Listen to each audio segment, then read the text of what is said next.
حميد مجيد. اللهم بارك على محمد وعلى آل محمد كما باركت على إبراهيم وعلى آل إبراهيم إنك حميد مجيد. الحمد لله نحمده ونستعينه ونستغفره ونؤمن به ونتوكل عليه ونعوذ بالله من شرور أنفسنا ومن سيئات أعمالنا. من يهده الله فلا مضل له ومن يضلله فلا هادي له.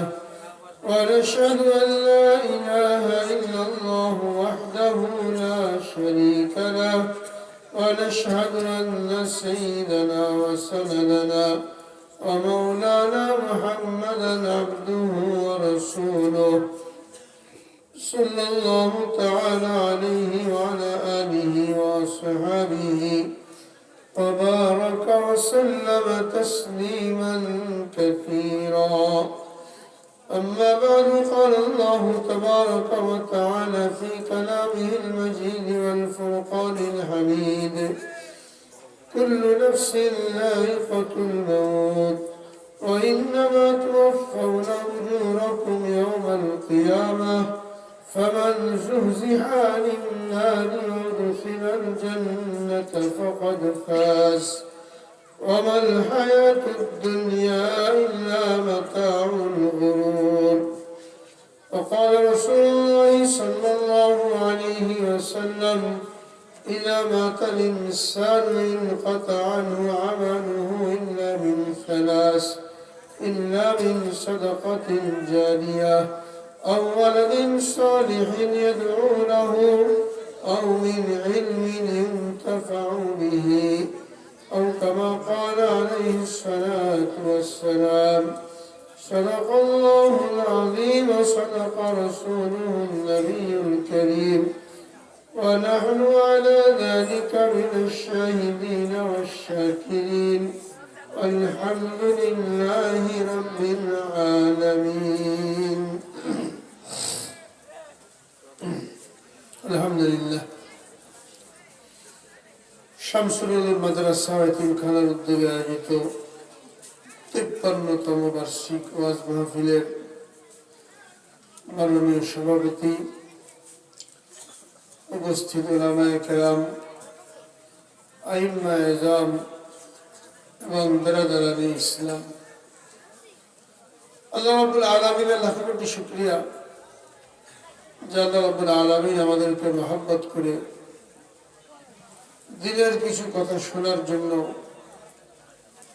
দুনিয়া আখিরাতে আমরা কিভাবে কামিয়াবি অর্জন করতে পারি, সফলতা লাভ করতে পারি, সেই দিক নির্দেশনা লাভ করার জন্য আল্লাহ রসুলের বাগান এই মাদ্রাসার প্রাঙ্গণে হাজির হওয়ার জন্য কবুল করেছেন, তৌফিক দান করেছেন।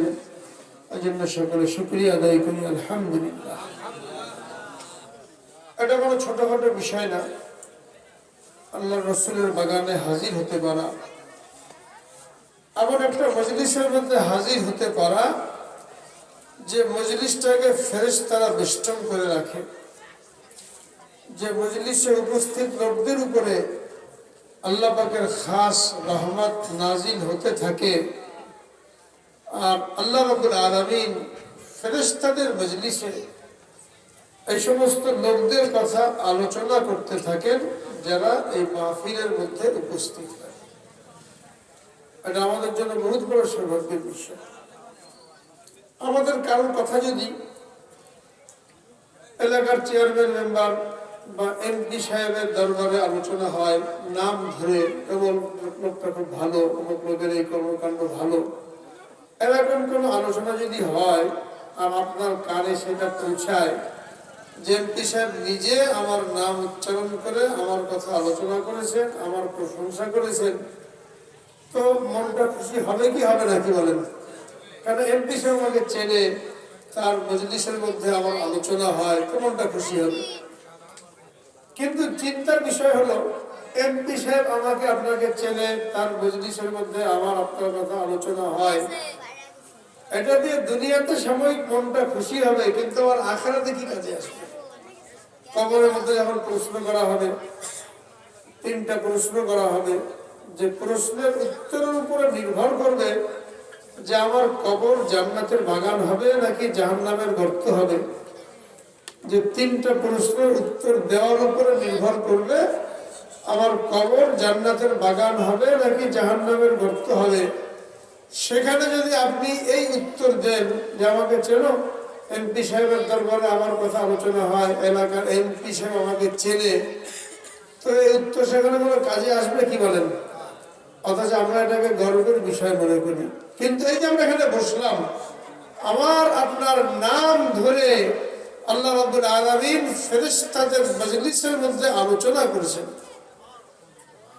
যে আমার বান্দারা শীতের রাতে কষ্ট করে আরামের বিছানা ত্যাগ করে শুধু আমার মহব্বতে, আমার হাবিবের মহব্বতে ঠান্ডার মধ্যে বসে রয়েছে। এটা আল্লাহ রাব্বুল আলামিন আলোচনা করেছেন আমার আপনার কথা। কবরের মধ্যে এই পরিচয়টা কাজে আসবে।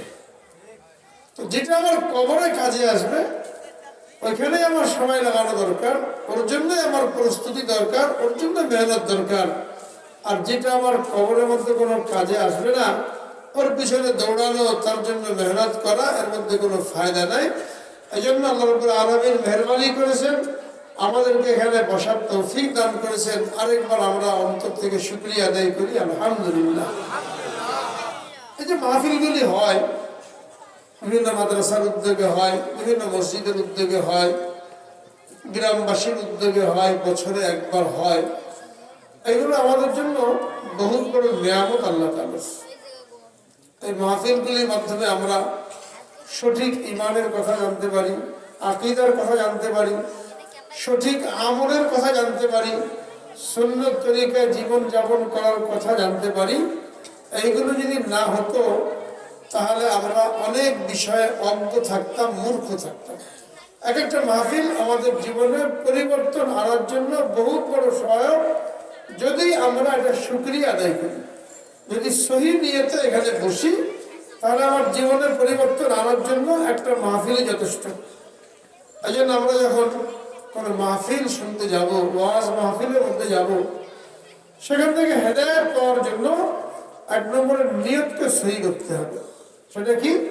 যে আমি হক্কানি উলামায়ে কেরামের মুখ থেকে আমার জীবন চালানোর জন্য, জীবন পরিচালনার জন্য সহি কথা শুনে তার উপরে আমল করব। এই নিয়তে যখন যাব তো আল্লাহ পাক শোনারও তৌফিক দেবেন, আবার আমল করারও তৌফিক দিয়ে দেবেন। আর যদি উদ্দেশ্য অন্য কিছু থাকে, যেমন আজকাল মাহফিলগুলিতে হয়, উদ্দেশ্য অন্য কিছু থাকে, সেই উদ্দেশ্যের কারণে রাতভর ওয়াজ শোনা হয়, মাহফিল হয়, কিন্তু জীবনে কোনো পরিবর্তন আসে না। তো আল্লাহ রাব্বুল আলামিনের মেহরবানি, যেই মাদ্রাসা কর্তৃপক্ষ, যে মাদ্রাসায় আপনাদের অবদান আছে, আপনাদের টাকা পয়সা দিয়ে, আপনাদের পরামর্শ এবং দোয়ার মাধ্যমে এই মাদ্রাসা পরিচালিত হচ্ছে। তালেবে ইলমরা আল্লাহ রাসূলের মেহমান হয়ে এখান থেকে ইলম অর্জন করছে। এই মাদ্রাসা কর্তৃপক্ষের দায়িত্ব, প্রত্যেকটা মাদ্রাসারই দায়িত্ব, যারা মাদ্রাসার জন্য চিন্তা করে, টাকা পয়সা দেয়, সহযোগিতা করে, বছরে মাঝে মাঝে তাদেরকে দ্বীনের কথা শোনানো উলামায়ে কেরামের মাধ্যমে, হক্কানি উলামায়ে কেরামের মাধ্যমে তাদেরকে দ্বীনের কথা শোনানো, এটা মাদ্রাসার দায়িত্ব।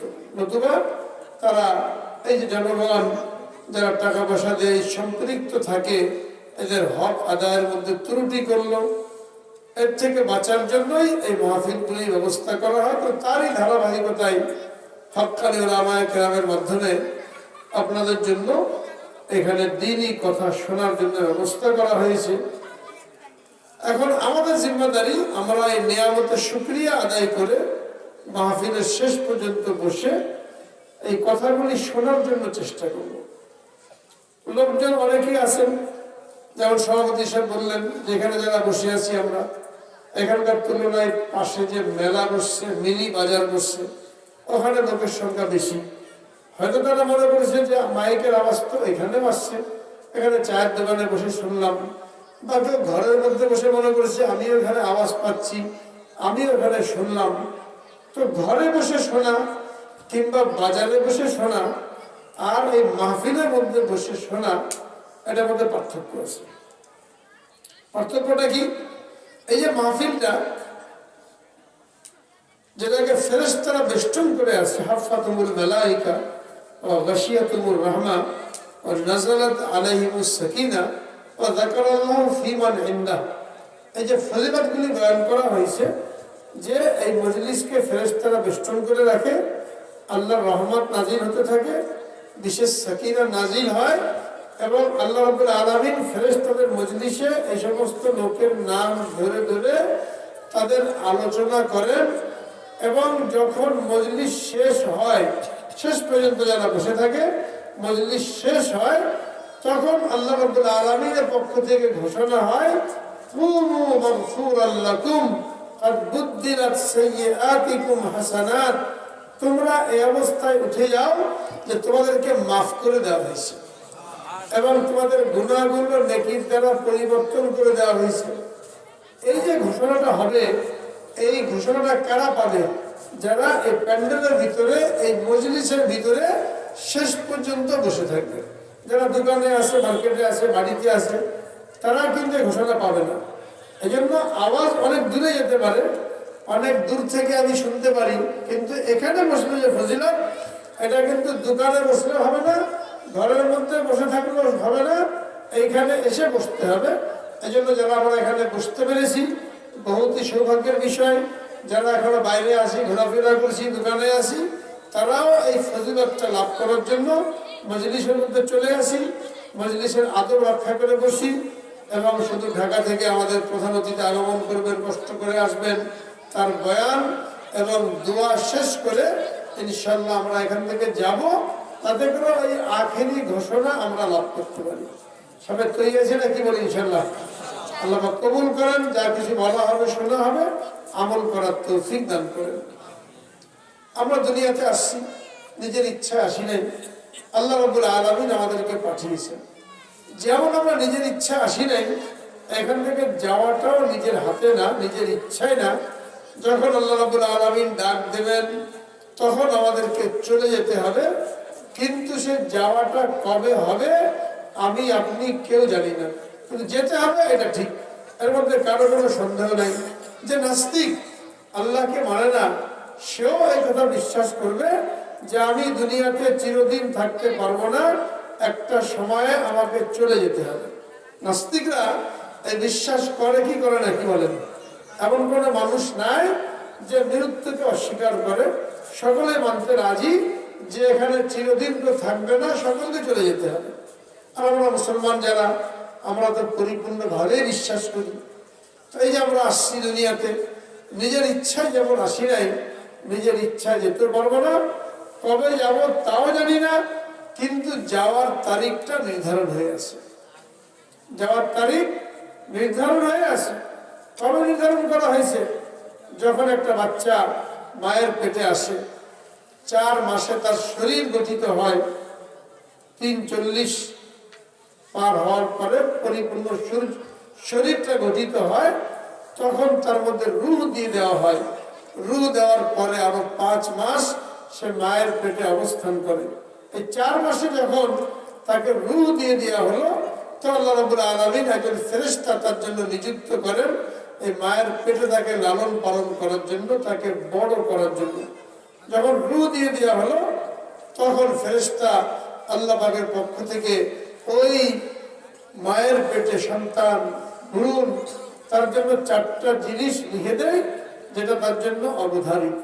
তার মধ্যে একটা হলো তার হায়াত কতদিন হবে, দুনিয়াতে যাওয়ার পরে কতদিন বাঁচবে, এটা মায়ের পেটে থাকা অবস্থায় নির্ধারিত হয়ে গেছে। কি পরিমাণ রিজিক পাবে, কতটুকু খাবে, খানা পানি, এটা নির্ধারিত হয়ে গেছে। নেককার হবে নাকি বদকার হবে, সৌভাগ্যবান হবে নাকি হতভাগা হবে, এটাও লিখিত হয়ে গেছে। তাহলে আমরা দুনিয়াতে আসার আগেই আমাদের যাওয়ার তারিখ নির্ধারিত হয়ে আছে। আর এই জন্য একটা বাচ্চা যখন দুনিয়াতে আসে, সর্বপ্রথম তার কানে আজান দেওয়া হয়। ডান কানে আজান দেওয়া হয়, বাম কানে ইকামত দেওয়া হয়। দুই কারণে সর্বপ্রথম তার কানে এই আজান দেওয়া হয়, আল্লাহর নামটা উচ্চারণ করা হয়।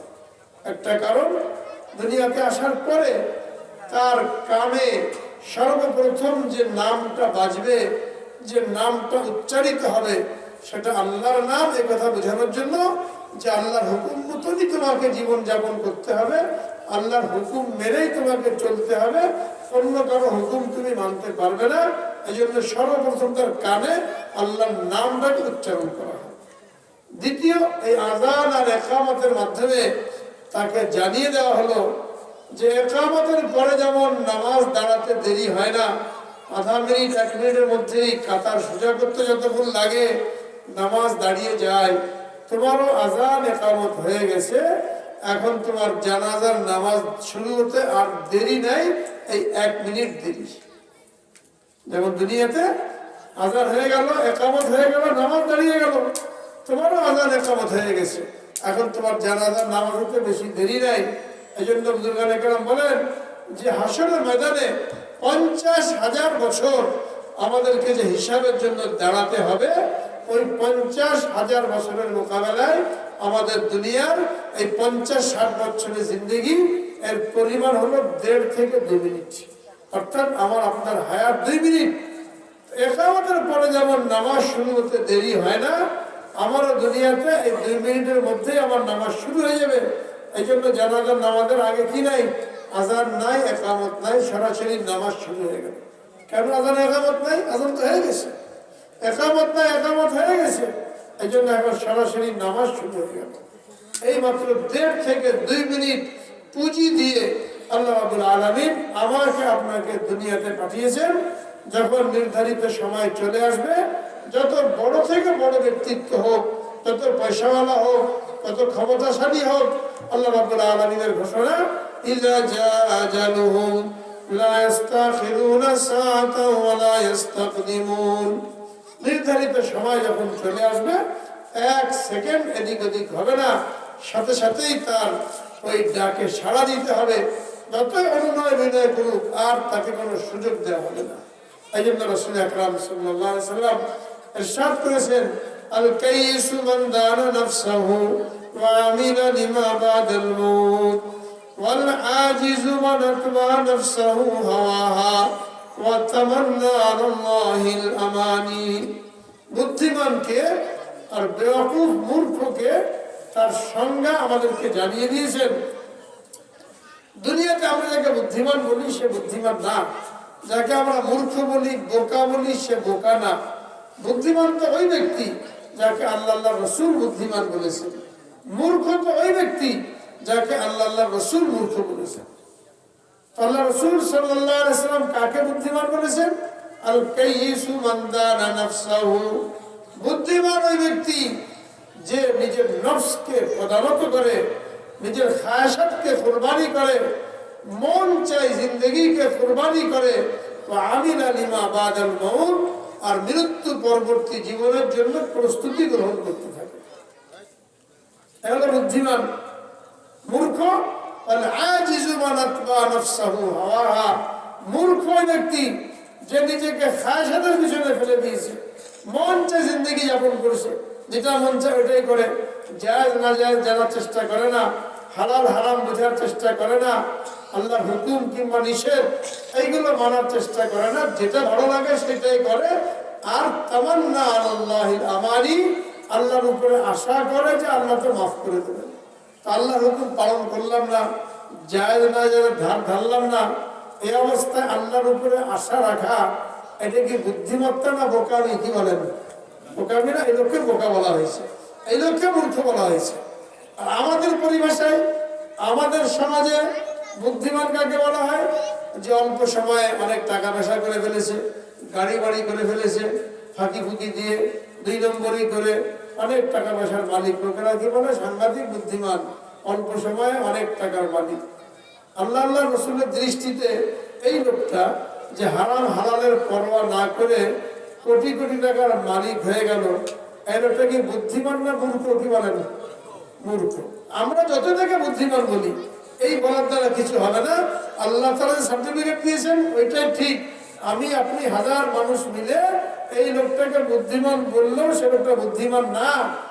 আর আমি আপনি যাকে মূর্খ বলি, দিনের উপরে চলে, আল্লাহকে ভয় করে, হ্যাঁ, অনেক লোভনীয় প্রস্তাব আসে, টাকা পয়সা হাতছানি ইচ্ছা করলে কামাই করতে পারে কিন্তু করে না, লোকেরা কি বলে লোকটা একেবারে মূর্খ।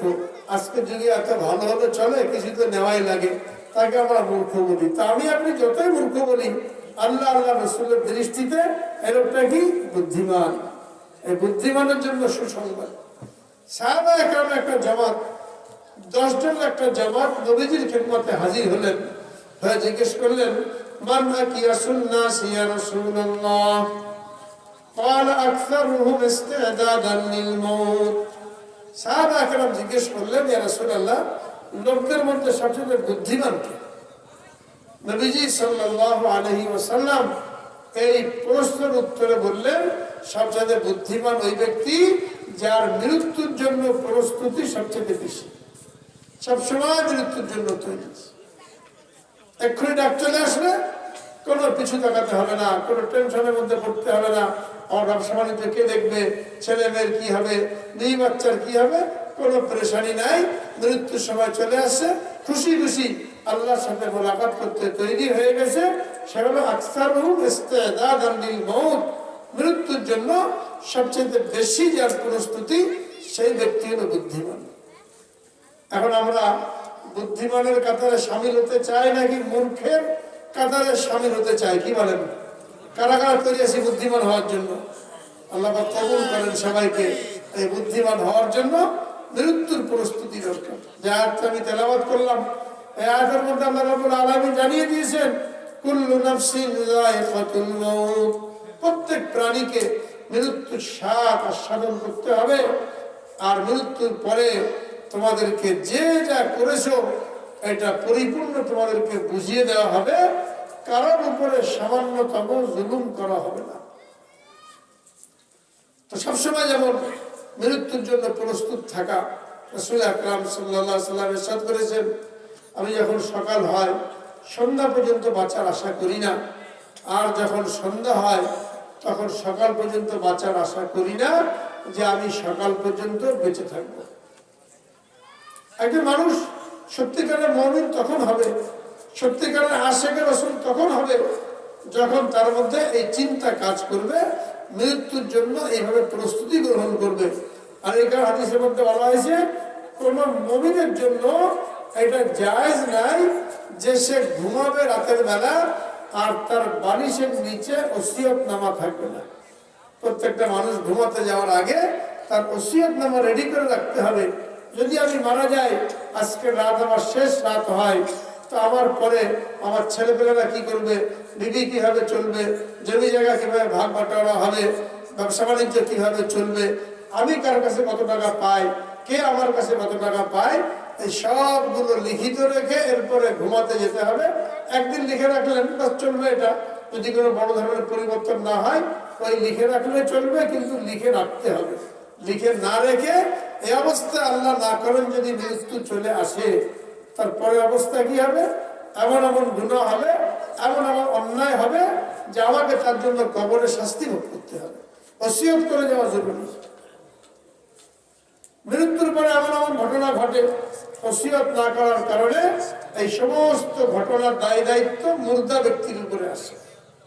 ওসিয়ত করে যেতে হবে। একজন মানুষ যখন মারা যেতে লাগে, হয় তখন এসে ওসিয়ত করবে অথবা আগে থেকেই বলে রাখবে।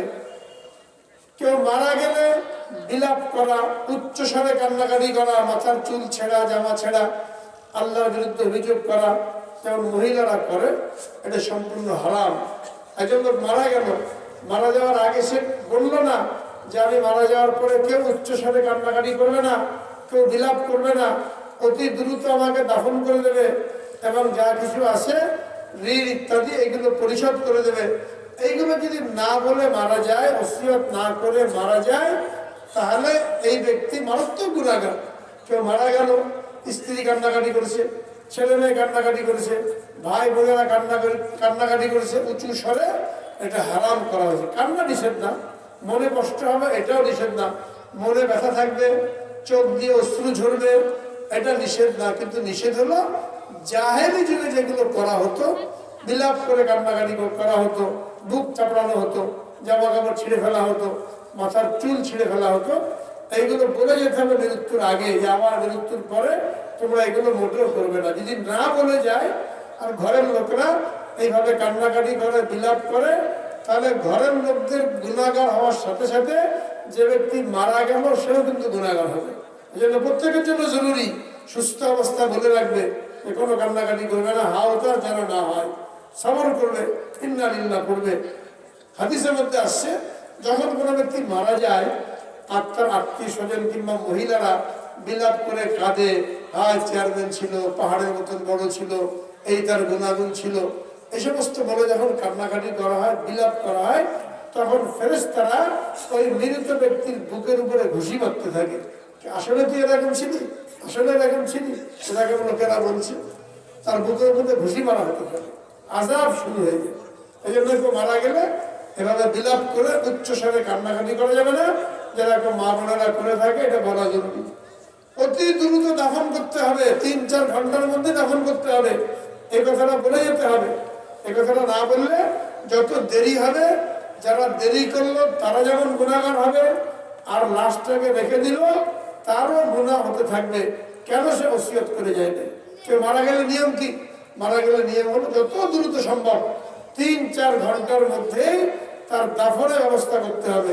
মানুষ 3 ভাগে ভাগ হয়ে যাবে, এক ভাগ কবর খনন করতে লাগবে, এক ভাগ গোসলের ব্যবস্থা করবে, আর এক ভাগ তারা এলান করবে অমুক মারা গেছে, জানাজা। এই সময় 3-4 ঘন্টার মধ্যেই তার জানাজা করে দাফন করে দিতে হবে। কারোর জন্য দেরি করা যাবে না। ছেলে পেলে কোথায় থাকে, বিদেশে থাকে, তারা আসবে, 2-3 দিন লাশ ফেলে রাখা হলো, এটা মারাত্মক গুনাহ। কেউ আসুক আর না আসুক, বাইরে আসে তারা সে কি করবে? দোয়া করলে যথেষ্ট। তাদেরকে দেখানোর জন্য রেখে দেওয়া হলো, যেটা আমাদের সমাজে করা হয়। এটা কিন্তু মারাত্মক কবিরা গুনাহ। এটা না বলে গেলে এ ব্যক্তির শাস্তি হবে। হাদিসের মধ্যে কি বলা হয়েছে? রাসূল আকরাম সাল্লাল্লাহু আলাইহি ওয়াসাল্লাম ইরশাদ করেন, তোমাদের কেউ যদি মারা যায় তো তোমরা মুর্দাকে তাড়াতাড়ি তার ঠিকানায় পৌঁছে দাও, কেননা সে যদি ভালো লোক হয় তার জন্য জান্নাতের নেয়ামত অপেক্ষা করছে। তাকে জান্নাতের নেয়ামত থেকে বঞ্চিত করার কোনো অধিকার তোমাদের নেই। আর যদি বদকার হয়, গুনাহগার হয়, তার জন্য কবরের আযাব রেডি। অতি দ্রুত তোমাদের কাঁধ থেকে এই আসামি, এই কবরের আযাবওয়ালা এই পাপীর লাশকে তাড়াতাড়ি নামিয়ে তার ঠিকানায় পৌঁছে দেয়। সুতরাং বেশি দেরি করা যাবে না, 3-4 ঘন্টার মধ্যে দাফন শেষ করতে হবে। অনেকে ওসিয়ত করে যায় মারা গেলে অমুক জায়গায় দাফন করবে, অমুকের পাশে দাফন করবে। এই ওসিয়ত আবার পুরো করা যায় নাই। যেখানে মারা যায় ওইখানেই দাফন করার নিয়ম। এক জেলায় মারা গেল, আর এক জেলায় নিয়ে যাবে। এই 8-10 ঘন্টা বসে যে নিয়ে গেল, টাকা পয়সা নষ্ট হলো, সময় নষ্ট হলো, এই ব্যক্তির আযাব হতেই থাকে। কিন্তু যেখানে মারা যাবে ওখানে দাফন করতে হবে। কিতাবের মধ্যে মসলা লেখা আছে, কেউ ট্রেনে কিংবা বাসে মনে করেন দূরের সফরে যাচ্ছে, কোনো ব্যক্তি রাস্তার মধ্যে মারা গেল, চলতি গাড়িতেই মারা গেল, তাহলে কি করতে হবে? কাছাকাছি যে স্টেশন, ওই স্টেশনে নামিয়ে ওখানে গোসল দিয়ে জানাজা করে ওখানে দাফন করে যেতে হবে। ওই গন্তব্য পর্যন্ত নেওয়া যাবে না। এত দ্রুত দাফন করার জন্য বলা হয়েছে। এগুলো আমাদের সমাজে হয়, এগুলো গুরুত্বপূর্ণ সুন্নত। এইগুলো না হওয়ার কারণে আমরা সকলে গুনাহগার হচ্ছি। যে ব্যক্তি মারা গেল সেও গুনাহগার, আর যারা আটকে রাখলো সেও গুনাহগার। এই যে বলা হয়েছে হাদিসের মধ্যে, কেউ কারোর জন্য ঘুমানো জায়েজ নাই যদি তার বালিশের নিচে ওসিয়ত না থাকে। কি ওসিয়ত করবে? এই ওসিয়ত করবে যে কেউ কান্নাকাটি করবে না, 2-4 ঘন্টার মধ্যে দ্রুত দাফন করবে, দূরে কে আত্মীয় স্বজন আছে এদের জন্য দেরি করবে না, এবং দূরে কোথাও নিয়ে যাবে না, যেখানে মারা গেল ওইখানে দাফন করবে। এর সাথে সাথে আরো ওসিয়ত করতে হবে। নিয়ম হলো, বাপ যদি মারা যায় তাহলে অতি দ্রুত তার সম্পত্তি বন্টন করতে হবে। 1 সপ্তাহের ভিতরে, 2-4 দিনের ভিতরে সম্পত্তি বন্টন করতে হবে। বাপ মারা গেছে, যতদিন বাপ জীবিত ছিল তার সম্পত্তির মধ্যে তিনি একাই মালিক ছিলেন, যাকে যা মন চায় দিয়েছেন, ছেলে মেয়ে স্ত্রী তার ইচ্ছা কম বেশি যাকে যা দিয়েছে। কিন্তু যখন বাপ মারা গেল, এখন শরীয়তের নিয়ম হলো অতি দ্রুত সম্পত্তি বন্টন করে যার যা পাওনা এটা দিয়ে দিতে হবে। কিন্তু আমাদের সমাজে এরকম রেকর্ড খুব কম আছে যে কারো বাপ মারা গেল আর এক সপ্তাহের মধ্যে সম্পত্তি বন্টন করে দেওয়া হয়েছে, এরকম আছে? এলাকার মধ্যে আছে কি বলেন? 1 বছর 2 বছর 5 বছর 10 বছর দেরি হতেই থাকে। এই দেরি করলে কতগুলো গুণা দেখেন। বাপ যখনই মারা গেল অতি দ্রুত সম্পত্তি বন্টন করতে হবে। মা আছে, মানে স্ত্রী রেখে গেছেন, ছেলে আছে, মেয়ে আছে, এখানে কি করতে হবে? স্ত্রীকে 8 ভাগের 1 ভাগ দিয়ে দিতে হবে। আর যা থাকবে 3 ভাগ করে 2 ভাগ ছেলেদেরকে দিতে হবে, 1 ভাগ মেয়েদেরকে দিতে হবে। এখন বাপ মারা যাওয়ার পরে যদি বড় ছেলে থাকে, সে এখন সমাজের সংসারের কর্তৃত্ব তার হাতে, জমি জায়গার দেখভালের দায়িত্ব তার হাতে। বড় ছেলের জন্য জরুরি হলো অতি দ্রুত মাদ্রাসা থেকে ফারায়েজ বের করে যার যতটুকু পাওনা তাকে দিয়ে দেবে।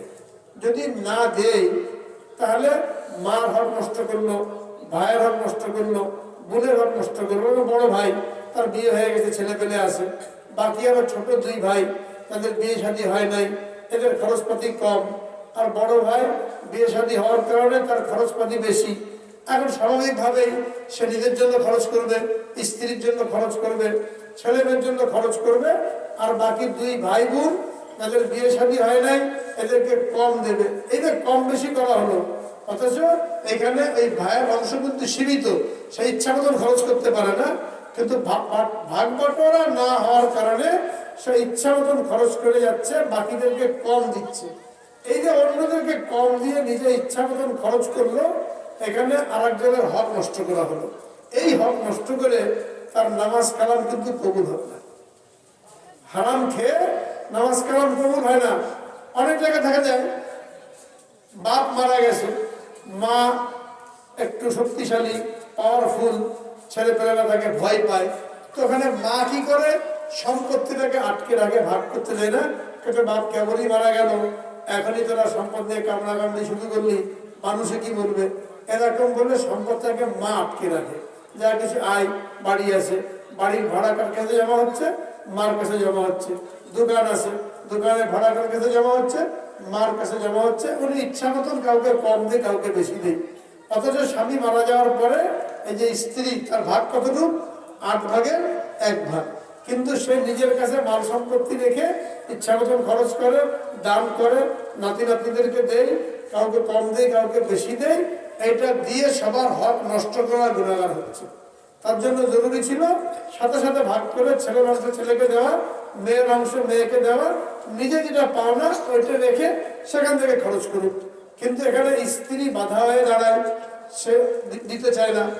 আর যদি স্ত্রী শক্তিশালী না হয়, ছেলে পেলেরা সংসার চালায়, তখন বড় ছেলে সে বাধা দেয়। মা বলেন যে বাপ, তোমার বাপের সম্পত্তিটা ভাগ করো, কিন্তু বড় ছেলে কি করে না? ভাগ করতে দেয় না। না করে এরকম বছরের বা বছর চলতে থাকে। তো মা যদি ভাগ করার জন্য বাধা দেয়, তাহলে মা গুনাহগার হলো, হক নষ্ট করার গুনাহগার হলো। আরেকজনের হক নষ্ট করে নিজের খানা পিনা, কাপড় চোপড় যা কিছু কিনছে, এগুলো হারামের মতো দাখিল হয়ে গেল। আর বড় ছেলে যদি জিম্মাদার হয়, সে ভাগ না করার কারণে সে গুনাহগার হচ্ছে, আরেকজনের হক নষ্ট করছে। এখন যত ইবাদত বন্দেগী করা হোক, হজ করা হোক, দান সৎকার করা হোক, এইগুলো হারামের মিশ্রণ হওয়ার কারণে এইগুলো কিন্তু কবুল হবে না। কিন্তু আমাদের সমাজে এইগুলো দেখা যাচ্ছে যে বাপ মারা গেছে কত আগে, 10 বছর 20 বছর আগে মারা গেছে, এখনো সম্পত্তি বন্টন হয় নাই। ভাইয়েরা যারা একসাথে থাকে তারা হয়তো ওখান থেকে ভোগ করে, কিন্তু বোনের হক দেওয়া হয় না। বোনরা বঞ্চিত থাকে, বছর 1বার 2বার বেড়াতে আসে, কিছু দিল, কিন্তু বোনের হকটা দেওয়া হয় না। বোন তার হক চাইতে চাইতে অনেক সময় মারা যায়, তখন ভাগনারা কি করে? মামার কাছে ভাগ চায়, তো দিতে চায় না। তখন মামা ভাগনা মারামারি হয়, কোর্ট কাছারিতে মামলা মোকদ্দমা হয়। এইভাবে এটা মামলার দিকে গড়ায়। এরকম হয় কি হয় না? কি বলেন? কোনো গল্প তো শোনা যাবে না, বাস্তব কথা।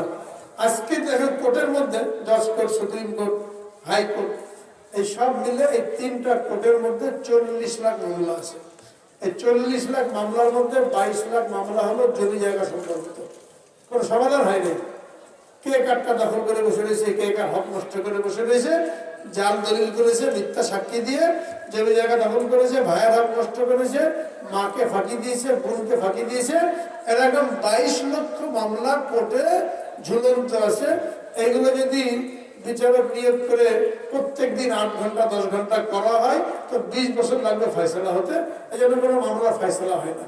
জমি দিয়ে মামলা চলে, 1 বিঘে জমি দিয়ে মামলা চলছে 20 বছর। যে টাকা খরচ হলো ওই টাকা দিয়ে 5 বিঘে জমি কেনা যেত, কিন্তু এই মামলার মধ্যে ব্রিটিশ নিয়ম মেনে ওই মামলার মধ্যে ঝুলিয়ে রেখে সবার হক নষ্ট হচ্ছে, সবাইকে গুণাগার করা হচ্ছে।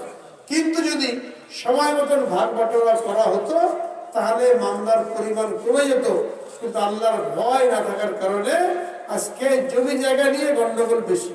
হাদিসের মধ্যে কি বলা হয়েছে, যে ব্যক্তি 1 বিঘত পরিমাণ কারো জায়গা আত্মসাৎ করলো, 1 বিঘত পরিমাণ জায়গা কারো আত্মসাৎ করলো মিথ্যাভাবে, কিয়ামতের ময়দানে 7 তবক জমিন তার মাথায় চাপিয়ে দেওয়া হবে। আসমান যেমন 7টা, জমিনও 7টা, আর 7 তবক জমিন ওই পরিমাণ তুলে তার মাথায় চাপিয়ে দেওয়া হবে। 50,000 বছর হাসরের ময়দানে তাকে এই নিয়ে দাঁড়িয়ে থাকতে হবে, হিসাব কিতাব শেষ হওয়া পর্যন্ত। 1 বিঘত জমির জন্য আজকে যে গ্রামে গ্রামে লড়াই, মারামারি, কাটাকাটি, হ্যাঁ, এ পাড়াওয়ালা ও পাড়াওয়ালা, সব কিছুর মূল কি? জমি জায়গা। যার দলিল করে আরেকজনের জমি দখল করা হচ্ছে, মিথ্যা সাক্ষী দাঁড় করিয়ে আরেকজনের জমি দখল করা হচ্ছে, হ্যাঁ, সীমানা ঠেলে আরেকজনের জমি দখল করা হচ্ছে, বড় আল কেটে ছোট করে আরেকজনের জমি দখল করা হচ্ছে। আবার কোর্টের মাধ্যমে ফয়সালা করিয়ে নিজের পক্ষে রায় দিয়ে সে মনে করেছে রায় তো আমার পক্ষে, আমি মালিক। তো কোর্ট রায় দিলে একটা হারাম জিনিস কি হালাল হবে? আপনি জানেন যে আমার দলিল মিথ্যা, আপনি জানেন আমার সাক্ষী মিথ্যা, তারপরে টাকার জোরে উকিলকে টাকা দিয়ে আপনি আরেকজনের জমি জায়গা দোকান মাঠ দখল করলেন। এই কোর্টের রায়ের কারণে কিন্তু আপনার জন্য হালাল হয় না। হালাল হয়েছে? রাসূল আকরাম সাল্লাল্লাহু আলাইহি সাল্লামের যুগে 2 জন লোক নবীজির খেদমতে মোকদ্দমা নিয়ে এসেছে জমি জায়গা সংক্রান্ত। একজন ছিল মুনাফিক, একজন পাক্কা মুসলমান। মুনাফিক কি করলো?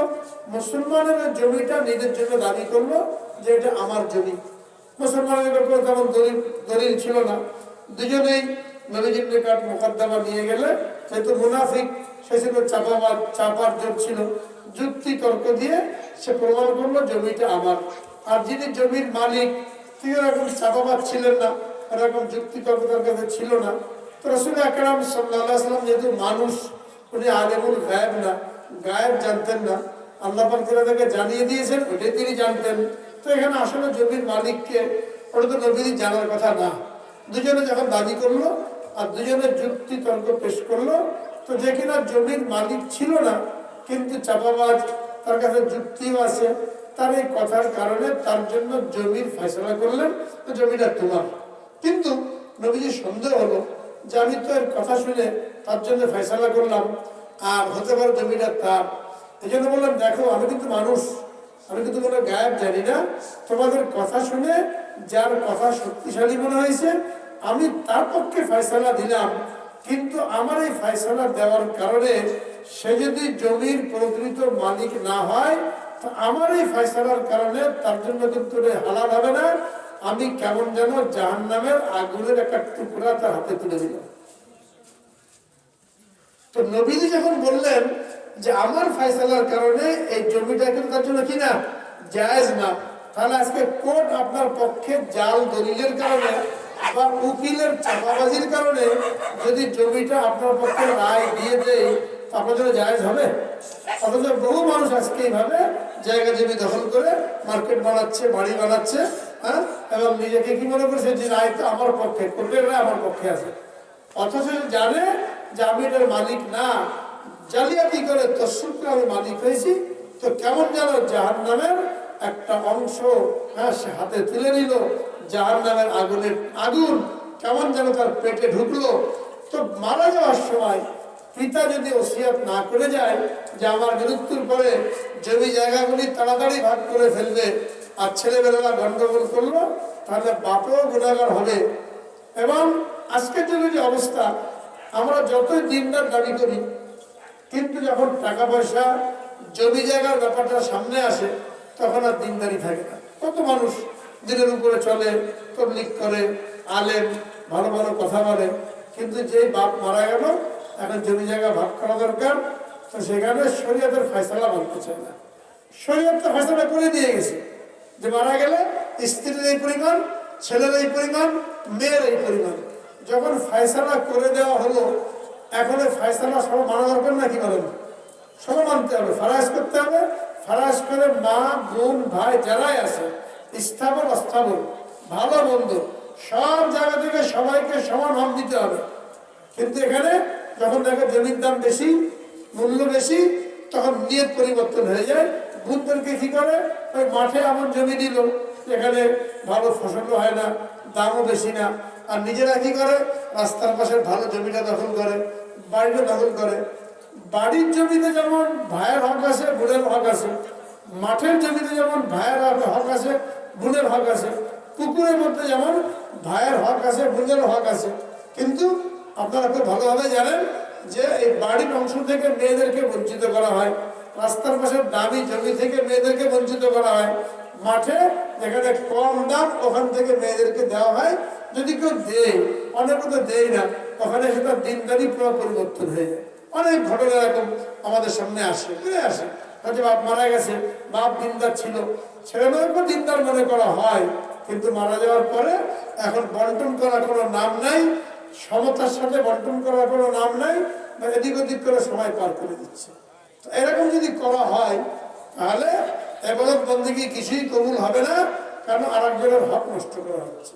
এখানে আমরা উপস্থিত আছি, যদি আমরা চিন্তা করি সকলেই, আমি কাউকে লজ্জা দিতে চাই না, যে আপনারা বোনের হক বাপ মারা যাওয়ার পরে বোনের হক ঠিক মতন কে কে আদায় করেছেন। তো খুব কম লোকই পাওয়া যাবে যারা বুক ফুলিয়ে বলতে পারবে যে আমি বোনের হক দিয়ে দিয়েছি। বেশিরভাগ জায়গায় 90% বোনের হক দেওয়া হয় না, সেই জন্য দুর্বল। আর বোনরাও চায় না, কি মনে করে যে বাপের যদি ভাগ নিয়ে নিই তাহলে বাপের বাড়িতে আর যাওয়া যাবে না, ভাইরা দেখভাল করবে না। এবং হয় এরকম, যদি বোন জোর করে কি করে নিজের অংশ নিয়ে যায়, তাহলে বাড়িতে গেলে আগের মতন সমাদর করা হয় না। আর নিজের হক না নিলে তখন গেলে পিঠে খাওয়াবে, হাঁস মুরগি জবাই করবে, ভালো খেয়াল করা হয়। কিন্তু ভাগ নিলে আর তার খেয়াল করা হয় না। কথাগুলো ঠিক না বেঠিক, কি বললাম দাদা? এটার পরিবর্তন। এই যে ওয়াজ মাহফিল উদ্দেশ্য কি? ওয়াজ মাহফিল উদ্দেশ্য হলো যে আমার আমলের মধ্যে যে জিনিসগুলি ছিল না, আজকে আমি সেখান থেকে এখান থেকে ওইরকম একটা আমলের কথা গ্রহণ করব, আজকে থেকে আমল করা শুরু করব। আর যে গুনার মধ্যে, নিষেধাজ্ঞার মধ্যে লিপ্ত ছিলাম, ওইরকম একটা গুনাহ আমি পরিত্যাগ করব। বেশি দরকার নাই, প্রত্যেক মাহফিল থেকে যদি আমরা একটা করণীয় আর একটা বর্জনীয় জিনিস গ্রহণ করি। অনেক কথা শুনলাম, সব মনে রাখাও সম্ভব না, সবগুলো আমল করাও সম্ভব না। তো একটা আমি গ্রহণ করব, আজকে থেকে এই আমলটা করব। আর এই গুনাহটা করতাম, আগে জানতাম না, আজকে থেকে আর করবো না। প্রত্যেক মাহফিল থেকে যদি আমরা একটা করণীয় আর একটা বর্জনীয় জিনিস গ্রহণ করি, আর এরকম যদি মৌসুমে আমরা 30টা ওয়াজ শুনি, তো 30টা মাহফিল থেকে 30টা জিনিস আমার জীবনে আমলে পরিণত হলো, 30টা গুনাহ আমি বর্জন করতে পারলাম। তাহলে আমার আপনার জীবনে পরিবর্তন আসবে কি আসবে না, কি বলেন? এই পরিবর্তনের নিয়তেই এখানে বসা, এই পরিবর্তন আনার নিয়ত করে এখানে বসা, যে আজকে থেকে আমল করা শুরু করতে হবে। কিন্তু নিয়তটা না থাকার কারণে কি দেখা যায়, রাতভর ওয়াজ শুনলাম, সকালবেলা ফজরের নামাজই কাজা হয়ে গেল। তো যে ব্যক্তি মৃত্যু পথের যাত্রী, তার জন্য জরুরি ওসিয়ত করা। কি ওসিয়ত করবে? যে আমি মারা যাওয়ার পরে বিলাপ করে কান্নাকাটি করবে না, 2-4 ঘন্টার মধ্যে দাফন করে দেবে, কারোর জন্য দেরি করবে না, এবং দূরে কোথাও লাশ নিয়ে যাবে না, যেখানে মারা গেল ওইখানে দাফন করতে হবে। জমি জায়গা অতি দ্রুত বন্টন করতে হবে। কোনো বাপ যদি মনে করে যে আমি মারা যাওয়ার পরে আমার ছেলেমেয়েরা জমি জায়গা নিয়ে গন্ডগোল করবে, এরকম যদি কোনো বাপের মনে হয়, তো তার জন্য উত্তর হলো জীবদ্দশা এগুলো ভাগ করে দিয়ে যাবে, যাতে করে মৃত্যুর পরে ছেলেপেলেরা গন্ডগোল করে গুনাহগার না হয়। আরো একটা জিনিস উল্লেখ করে দিতে হবে, কোনো পুরুষ যদি মারা যায়, কারো স্বামী যদি মারা যায়, সেখানে মৃত্যুর পরে স্ত্রীদের কি করণীয়, এটা আমাদের সমাজের লোকেরা জানেও না, পালনও করে না। পালন না করার কারণে গুনাহগার হয়। সেটা কি? কেউ মারা গেলে শোক পালন করার জন্য শরীয়তের বিধান আছে, যত আপন জন ঘনিষ্ঠ জন মারা যায় সর্বোচ্চ 3 দিন শোক পালন করা যায়। শোক পালন মানে মন খারাপ থাকলো, বাড়িতে রান্না বান্না করলো না। এই জন্য প্রতিবেশীদের জন্য নিয়ম হলো, কোনো বাড়ি থেকে মারা গেলে 3 দিন তারা ওই বাড়িতে খানা দেবে, যাতে করে তারা শোকটা কাটিয়ে উঠতে পারে। 3 দিন পার হয়ে গেলে আর শোক পালন করা যায় নাই। অফিসে গেলাম না, দরজা বন্ধ করে বসে থাকলাম, রান্না বান্না হলো না, খানা পিনা করলাম না, দুর্বল হয়ে গেলাম। 3 দিন পার হলে আর শোক পালন করা যায় নাই। সর্বোচ্চ শোক পালন 3 দিন। এই 3 দিন রান্না বান্না না করলে, খানা পিনা না করলে কোনো গুনাহ নাই, কিন্তু 3 দিন পরে স্বাভাবিক জীবনযাপন করতে হবে। বাকি ওই 3 দিনেও যদি কেউ রান্না বান্না করতে চায় তাতে কোনো অসুবিধা নেই। অনেকে মনে করে মরা বাড়ি করে রান্না বান্না করা যায় না, চুলা ধরানো যায় না, এটা ভুল ধারণা। চুলা ধরানো যাবে, কিন্তু উত্তম হলো পাড়া প্রতিবেশীরা তাকে সাহায্য করবে এই 3 দিন যেন তারা শোক কাটিয়ে উঠতে পারে। 3 দিনের পর শোক পালন করা যাবে না। কিন্তু স্ত্রীর জন্য হুকুম হলো, স্বামী যদি মারা যায় তাহলে 4 মাস 10 দিন সে শোক পালন করবে, ইদ্যত পালন করবে। এটা স্ত্রীর জন্য জরুরি। কোরআনে পাকের বিধান আল্লাহ রাব্বুল আলামিন সূরা বাকারার মধ্যে 2য় পারার 14 নম্বর পৃষ্ঠার মধ্যে আল্লাহ রাব্বুল আলামিন নির্দেশ দিয়ে দিয়েছেন, যার স্বামী মারা গেল সে 4 মাস 10 দিন ইদ্যত পালন করবে। ইদ্যত কাকে বলে? ইদ্যতের অর্থ হলো শোক পালন করবে, নতুন শাড়ি কাপড় পরবে না, সুরমা লাগাবে না, পান খেয়ে গাল লাল করবে না, হাতের, নাকের, কানের, গলার যত অলংকার সবগুলো খুলে ফেলতে হবে। স্বামী মারা যাওয়ার সাথে সাথে এইগুলো খুলে ফেলতে হবে। 4 মাস 10 দিন সৌন্দর্য বর্ধক কোনো অলংকার করতে পারবে না, নতুন শাড়ি কাপড় পরতে পারবে না, মাথায় তেল দিতে পারবে না, চোখে সুরমা দিতে পারবে না, ঘরের বাইরে বের হতে পারবে না। জীবদ্দশায় যে স্বামীর ঘরে বসবাস করত, ওই ঘরে তাকে 4 মাস 10 দিন থাকতে হবে। কোনো আত্মীয় বাড়ি যাবে না, কোনো বিয়ে বাড়ি যাবে না, কোনো রোগী দেখতে যাবে না। শুধুমাত্র নিজে অসুস্থ হলে চিকিৎসার জন্য হাসপাতালে যেতে পারে, অফিসিয়াল কোনো কাজের জন্য দিনের বেলা ব্যাংক অফিসে যেতে পারে, কিন্তু রাতে আবার ওই ঘরেই ফিরে আসতে হবে। এটা মহিলাদের জন্য জরুরি। এটাকে বলা ইদ্যত পালন করা, শোক পালন করা। এটাকে আমাদের সমাজে হয়, সবার সাথে কি বলেন, জানিও না, হয়ও না। তারা একান্ত দিনদার, তারা হয়তো করে, কিন্তু বাকিরা করে না। স্বামীর জন্য জরুরি হলো স্ত্রীকে নিয়ে এই মশলাগুলো আলোচনা করা, যে আমি যদি আগে মারা যাই। অনেক আলোচনা করতে ভয় পায় মৃত্যুর কথা। স্বামী আলোচনা করতে লাগলো, যদি মারা যায় এই করতে হবে। স্ত্রী কি করে? মুখ চেপে যায়, এই কথা বলতে যাবে না। মুখ চাপলে কি মৃত্যু বন্ধ হয়ে যাবে? মুখ চাপলে মৃত্যু বন্ধ হবে না, যখন মৃত্যুর সময় মৃত্যু চলে আসবে। এই জন্য মশলা আলোচনা করতে হবে। স্ত্রীকে বলে রাখতে হবে, যদি আমি আগে মারা যাই তোমাকে কাজগুলো করতে হবে। এটা না বললে স্বামী গুনাহগার হবে, স্ত্রীকে না শেখানোর কারণে আর স্ত্রী পালন না করার কারণে ফরজ তরক করার গুনাহ হবে তার। তো যেখানে স্বামীর সাথে বসবাস করেছিল ওই ঘরেই থাকতে হবে। ওই বাড়ি থেকে বেরোতে পারবে না, পাশের বাড়িতে যেতে পারবে না, কোনো মরা বাড়ি যেতে পারবে না, কোনো রোগী দেখতে যেতে পারবে না, কোনো বিয়ে যেতে পারবে না 4 মাস 10 দিন। কেন? স্বামী স্ত্রীর জন্য অনেক বড় নিয়ামত, অনেক বড় সম্পদ। মাথার উপরে বটগাছ। যে স্ত্রী স্বামী মারা গেছে সেই বোঝে যে স্বামী আমার কত বড় সম্পদ। জীবিত থাকতে স্ত্রীর হারে হক আদায় করে না, কথায় কথায় ঝগড়া করে, তর্ক করে, এটা ওটা আবদার করে। স্বামীর সামর্থ্য নাই, তারপরেও দাবি করে, মনোমালিন্য হয়। কিন্তু স্বামী মারা গেলে তখন বুঝতে পারে যে কত বড় নিয়ামত আমি হারিয়েছি। এই জন্য আল্লাহ রাব্বুল আলামিনের নির্দেশ যে 4 মাস 10 দিন তাকে ইদ্যত পালন করতে হবে, শোক পালন করতে হবে, এবং কোনো রকমের অলংকার করা যাবে না। এইগুলো বলতে গেলে এলাকার লোকেরা, আত্মীয় স্বজন যারা মশলা কি বলে, যে একে তো তার স্বামী মারা গেছে, বেচারা এমনি মন খারাপ কষ্টের মধ্যে আছে, আবার এইগুলো করে তোমরা একবারে মরার উপরে খারাপ ঘা লাগিয়ে দিয়েছো, তাহলে তো মরে যাবে। এলাকার লোকেরা মন্তব্য করে যে একে তো স্বামী মারা গেছে, মন খারাপ, এরপরে এইগুলো করলে আরো মরে যাবে। এর অর্থ কি হলো? এর অর্থ হলো আপনি আল্লাহ তাআলার বিধানের উপরে আপত্তি আরোপ করবেন। এই বিধানটা কে দিয়েছেন? আল্লাহ তাআলা দিয়েছেন। 4 মাস 10 দিন তুমি ইদ্যত পালন করো, কোনো সৌন্দর্য অবলম্বন করবে না, বাড়ি থেকে বের হবে না। আপনি কি বলছেন যে এটা বললে ও তো মারা যাবে? অর্থাৎ আল্লাহ তাআলা এই হুকুমটা দিয়ে, এই বিধানটা দিয়ে কেমন যেন বান্দার উপরে জুলুম করেছে, এটা আমরা বলতে চাচ্ছি না। আল্লাহ তাআলা কি জুলুম করেছে বান্দার উপরে? আমার রাব্বুকা লাইসা বিযাল্লামিন লিল আবিদ। আপনার রব বান্দার উপরে মোটেও জুলুম করবে না। এই মশলাগুলি আলোচনা না থাকার কারণে আজকে আমাদের সমাজে এগুলোর মধ্যে গাফলাতি হচ্ছে এবং ফরজ ছুটে যাচ্ছে। এই জন্য স্বামীর জন্য জরুরি এই ওসিয়ত গুলো করে যাওয়া, ছেলে মেয়েকে ওসিয়ত করে যাওয়া। হযরত ইয়াকুব আলাইহিস সালাম যখন তার মৃত্যুর সময় ঘনিয়ে আসলো, তিনি ছেলেদেরকে ডাকলেন, ডেকে কি করলেন, তাদের